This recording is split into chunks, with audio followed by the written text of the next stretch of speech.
ഒമാനിൽ നിന്ന് ഉംറ തീർത്ഥാടനത്തിന് പുറപ്പെട്ട മലയാളികൾ സഞ്ചരിച്ച വാഹനം മറിഞ്ഞ് മരിച്ചവർക്ക് കണ്ണീരോടെ വിട.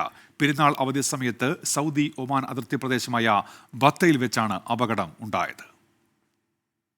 പെരുന്നാൾ ദിനത്തിൽ രാവിലെയാണ് പ്രവാസികളെ ഒന്നടക്കം ഏറെ ദുഃഖത്തിലാഴ്ത്തിക്കൊണ്ടുള്ള മരണവാർത്തയെത്തിയത്. ഒമാനിൽ നിന്നും ഉംറ തീർത്ഥാടനത്തിന് പുറപ്പെട്ട കോഴിക്കോട് കാപ്പാട് സ്വദേശി ഷിഹാബ്, കണ്ണൂർ കൂത്തുപറമ്പ് സ്വദേശി മിസ്അബ് എന്നിവർ സഞ്ചരിച്ച വാഹനം സൗദി ഒമാൻ അതിർത്തി പ്രദേശമായ ബത്തയിൽ വെച്ച് അപകടത്തിൽപ്പെടുകയായിരുന്നു. ഷിഹാബിന്റെ ഭാര്യ സഹല മുസ്ലിയാരകത്ത്, 7 വയസ്സ് പ്രായമുള്ള മകൾ ഫാത്തിമ ആലിയ, കണ്ണൂർ കൂത്തുപറമ്പ് സ്വദേശി മിസ്അബിന്റെ 6 വയസ്സ് പ്രായമുള്ള മകൻ ദഖ്വാൻ എന്നിവരാണ് അപകടത്തിൽ മരിച്ചത്. 3 പേരുടെയും മൃതദേഹങ്ങൾ ഇന്ന് ളുഹർ നമസ്കാരാനന്തരം വൻ ജനാവലിയുടെ സാന്നിധ്യത്തിൽ അൽഹസ സ്വാലിഹിയ ഖബർസ്ഥാനിലാണ് ഖബറടക്കിയത്. നിസ്സാര പരിക്കുകളോടെ രക്ഷപ്പെട്ട ഷിഹാബ്, മിസ്അബ്, 2 പേരുടെയും ഇളയ മക്കൾ മിസ്അബിന്റെ ഭാര്യ ഹഫീഫ എന്നിവർ അൽഹസയിലെ ഹുഫൂഫ് ആശുപത്രിയിൽ ചികിത്സയിലാണ്.